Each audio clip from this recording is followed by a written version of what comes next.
विना न पश्यन्ति सिद्धाः स्वान्तः स्थीश्वरः त्वं त्रिभुवनं गुरुवैर्वखाना आनजीव पावन कान्याना विश्वनाम मम नाथ मुरारी त्रिभुवन महिमा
तो आइए प्रवेश करते हैं एक और दर्शन।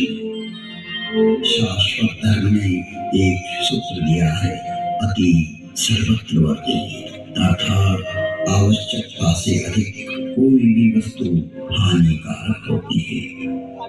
आयुर्वेद ने भी कहा है कि वात, पित्त और कफ का सम्यक होना स्वास्थ्य के लिए अति आवश्यक है।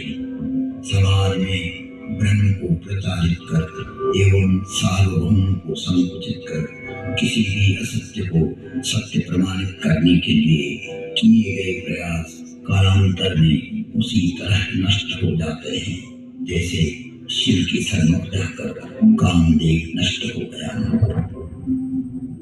इस कथा के माध्यम से अनुभव करते हैं एक और दर्शन का।